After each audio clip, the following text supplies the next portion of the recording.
ప్రభువైన యేసుక్రీస్తు నామములో మీకు అందరికీ నా వందనములు. హల్లెలూయా.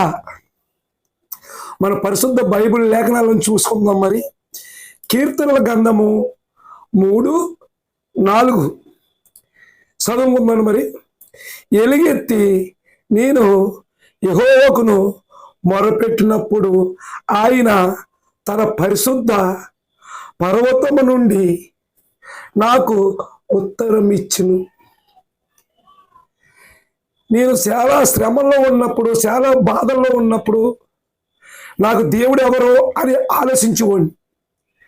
ఏ దేవుడు నన్ను ఈ శ్రమల నుంచి ఒడ్డెక్కిస్తాడు, ఈ శ్రమల నుంచి చెయ్యి పట్టి లాగుతాడు అని అడిగేవాడిని.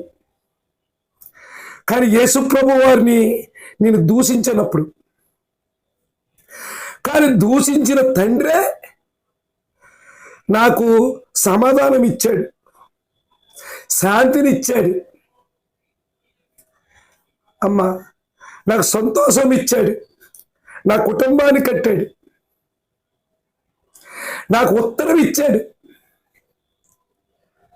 నేను ఒక్కసారి కాదమ్మా, చాలాసార్లు ప్రమాదాల నుంచి దేవుడు నన్ను రక్షించాడు. 1, 2 కాదు. అమ్మ దేవుడి నామానికి మహిమ కలుగును గాక. ఈ రోజుని ప్రతి ఒక్కరూ అడిగితే దేవుడు శాంతి సమాధానం ఇస్తాడు. నువ్వు రోగంతో ఉంటే అయ్యా నన్ను స్వస్థపరచంటే స్వస్థపరుస్తాడు. అడగాలి. మనం అడిగితే మనకిచ్చి తండ్రి ఆ యేసయ్య. నేను అడిగాను 2012లో ప్రభు కోసం తెలుసుకున్నాను. ప్రభు అప్పటి నుంచి ఇప్పటికి మరి నాకు తోడై ఉన్నాడు, నీడై ఉన్నాడు, శక్తినిచ్చాడు, బలాన్ని ఇచ్చాడు. ప్రతి పనిలో ఒక తండ్రి కింద నాకు తోడై ఉన్నాడు. అమ్మ ఈరోజు మీకు కదా తోడు ఉన్న తండ్రి, అందరినీ సేరదీసి ఆదరించే దేవుడు. కీర్తన గ్రంథం చూశారు కదమ్మా, మొరపెట్టాలి. అతనికి మొరపెట్టినప్పుడే ఆయన ఉత్తరం మనకు సమాధానం దొరుకుతుంది. ఇస్తాడు. అమ్మ ఆయన పరిశుద్ధ పర్వతం నుండి ఉత్తరం ఇచ్చాడు నాకు దేవుడు.